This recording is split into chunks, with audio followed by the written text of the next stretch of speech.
A few days ago, one of my friends told me about this new game he was going to play on launch. Took a look and decided it might be fun to try and make a day one video on the game. A few days later, I started writing this script with just under 2 hours of playtime, wondering if I should keep playing or just refund the game through Steam. Seeing mostly negative on the Steam reviews made me a little nervous. Like many people, I can't just spend $40 on a game, and there are plenty of horde shooters that don't have large red lettering under their title on Steam. The friend that had told me about it was already in-game, so I decided I might as well try it. And then I ended up here, taking a break from playing to collect my thoughts on the hour and a half or so that I'd played already. After my first hour in Firebreak, the game felt like a really good early access game.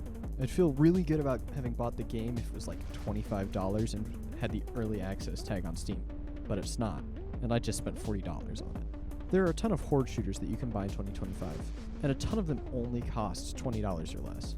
I'd love to go real in-depth on the state of horde shooters at some point, but it's probably worth its own video, so drop a comment if you want to see that one. In short, I was wondering what the point of spending $40 on a game that's comparable to Left 4 Dead 2 when Warhammer Darktide is the same price and has an obvious increase in content, and Left 4 Dead 2 is almost always on sale for $1. After a couple more hours of playtime, I've compiled a little bit of a list of pros and cons, so let's jump into that. When I got into it, I found that the game had more content than a lot of people are complaining about in the reviews. In fact, by the time I'd played a little and got through to get a screenshot of the mostly negative reviews, it had already gone up to mixed. I've also had some fun in the game at this point. I've been playing with some friends and done each of the missions on the 3rd clearance level and had fun goofing around a bit as I was learning the missions and maps. The anomaly system is also extremely interesting, making the increases in rewards tied to adding new randomized challenges that change the way a level works adds a layer of learning and problem solving that I find really interesting. I personally really like this kind of learning, especially around game systems, and I had fun learning the maps and problem solving anomalies like the red light. But that's where some of the biggest cracks start to show. After learning how the missions work, they start to get a bit tedious.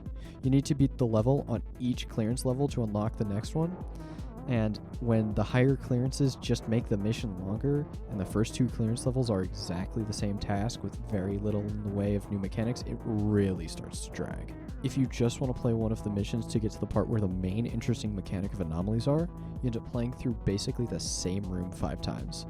And the mechanics are also so simple and mostly just skill or kit checks that work well when more interesting anomalies are in play, but get to a point where it's just a slog.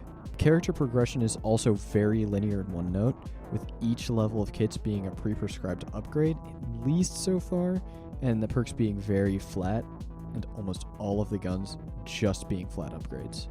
As I expect, and the UI implies, an amount of customizability to the kits in future updates, but for now they're just skills that take quite a while to unlock, with no alternative skills at the moment. It feels like a waste of character customization possibility, and all of the progression routes are like this. Mostly linear upgrades with no extra options to swap things out or unlock new things. But Left 4 Dead 2 is still fun with a limited selection of guns and enemies, you may be saying, but Left 4 Dead 2 has something this game lacks. Character. And I've not played Control, so I may be missing something about the world building, but I shouldn't have to play a completely different game from a completely different genre to experience this one.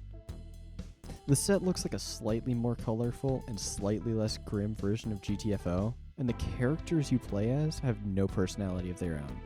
The game does have Hank and Jerry in the lobby, but there's no difference between the personalities of the kits or voice packs, and they all feel like the same generic character with a different voice. Even the interactions between the Diet Cape Johnson looking Hank and his assistant in the lobby can feel generic and canned at times. Even with the quality of some of the voice lines, you probably already forgot the assistant's name. You know, I kind of hate digging into the cons so hard, because I'd love to see where this game goes. It has a lot of potential, but it's just not a finished game and not worth $40. If you already love Control, or you know people that already want to play it with you, then it would be a great purchase if it were on sale for like $20 to $25. There's so much to this game that is so close to being good, and it appears that the dev team really wants to find the things that are wrong with it and improve them, but half the issues of the game would feel like trivial things that would need to be fixed or remedied by the time of a full release, when this right now thinks it's the full release. And I know, it probably wasn't the main dev team that pushed for this early of a release, and some exec upstairs told them it needed to be done now so that their Q2 profit margins would look nice, but I just can't recommend anyone buy this game at its full price right now.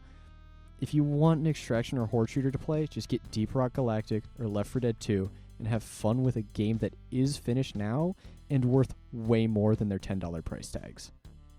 Thanks for sticking around to the end of the video. If any of you remember the name of Walmart Great Value Cave Johnson over there's assistant, just put that in the comments so the people who forgot earlier can cheat and remind themselves. If not, just drop a like, subscribe, and I'll see y'all in the next video. A friend told me that he was all... Ugh. The friend told me... The friend... Jesus, if I could read my own writing, that'd be great.